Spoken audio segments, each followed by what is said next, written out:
Maybe meron ditong katanungan. Maybe there's confusion as well, but I'm getting this kind of energy that something here is parang there's a question regarding emotions and feelings. Like, maybe this is you could be asking if mahal pa ba kayo nitong person na to, or this person could be asking, mahal pa ba ako ni collective or not? That's what I'm getting. Yeah. Maybe if this is you, that you're asking right here if mahal ka pa nitong person na to, like, you're wondering, ano kaya yung answer doon? Yeah. This could be someone that you treated as a family.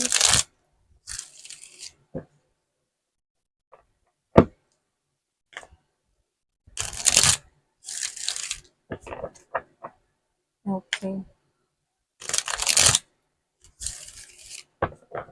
Something here happened between you guys with the power right here. There's something here na nangyari, pwedeng unexpected to you or para sa inyong dalawa, okay? But maybe, I think, unexpected sa'yo. Because not all tarot decks ay isa lang yung nalalaglag from the tall building. Sometimes it's three people, sometimes it's two, but here it's only one. So it looks like this ending right here, okay, is parang nagulat ka, okay? Nagkaroon dito maaari ng pag-cut ng connection or relationship. Let's keep moving. Natapos na connection. Something na hindi mo in-expect. Okay? Kasi sobrang abrupt and fast.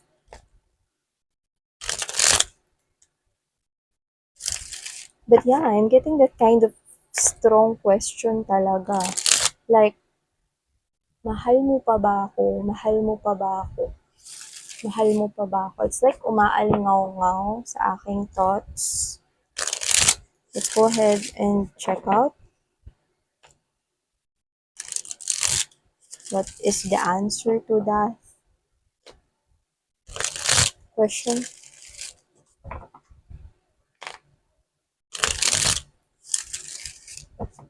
Alright, let's go.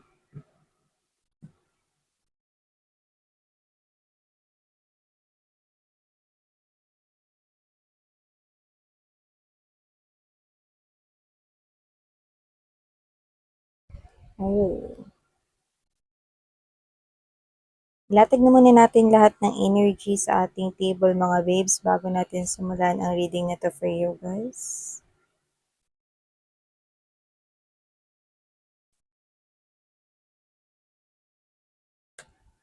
So,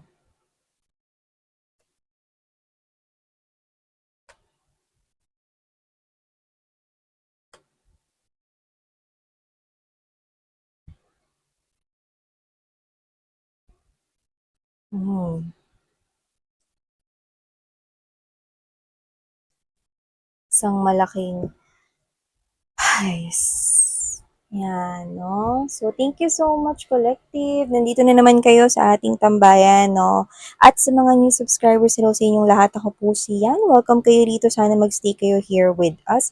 At sa mga returning subscribers, pabalik-balik dito na ata tumira. Maraming salamat sa inyong lahat. Sobrang na-appreciate ko kayo. Yan. So, yun nga, no? Wala tayong gender dito, mga babes, no? And just only take what resonates with you. But if this reading is yours, someone here is definitely ang sagot ron, okay? Mahal ka pa nito. Or nais mong malaman kung mahal ka pa nitong tao na to, definitely it's a yes. Mahal ka niya pero nakikita kong ayaw ka na niyang gambalain dito. Pinipigilan niya lang yung sarili niya. Look at those hands. It's almost reaching that pentacles pero hindi inaabot, di ba, ng mga scratches. Naaalala niya rito, no, yung pagtrato niya sa yung hindi maganda. Okay? Pagtrato at pag-iwan niya sa iyo rito. Pwedeng may option sa third party na tao in the past, pero pwede rin namang hindi tao na third party, could be may rason, may problema, may challenge na nag-exist sa inyo in the past, no? Kaya kanya iniwan at trinatong hindi maganda rito. Yun. Okay? At looks like ito ang kanyang karma ngayon. Masaya ka na ngayon, no? Nakikita niya rito na may tagumpay sa buhay mo.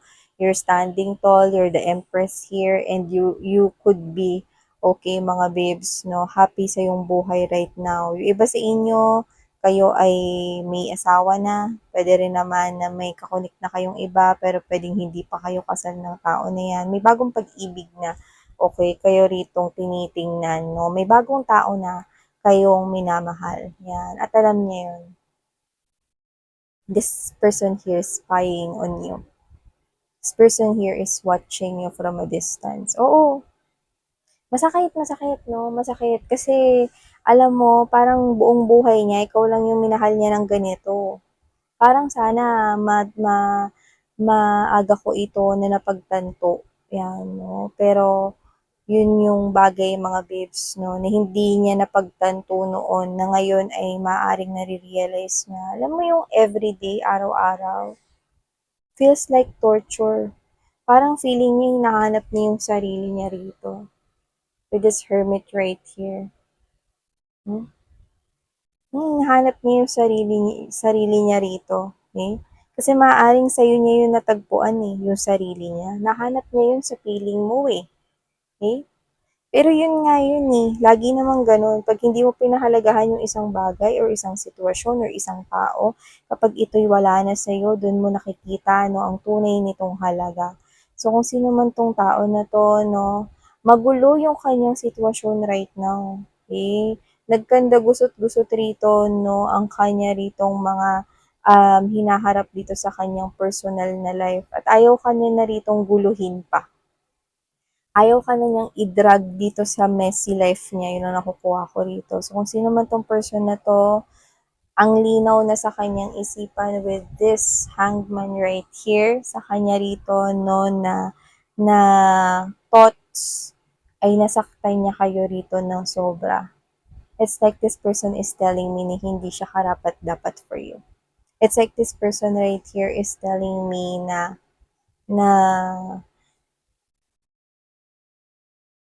you know what, this person is weeping, no? Kasi nakakarinig ako ng alam mo yung paghikbi, kinda thing. This person is actually weeping for your lost here. It's like this person here feels like namatayan siya. Okay? Kasi wala ka. It's like this person feels like or siya mismo yung namatay, whatever it is, no? Parang it's like gumagalaw yung body niya, pero it's like para saan pa ako nabubuhay? Para kanino pa ako nabubuhay? See? Look at that kind of realization. It's so deep, it's so big right here.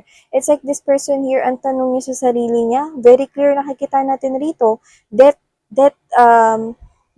Ten of Pentacles energy, and there's that Four of Swords energy, darating pa ba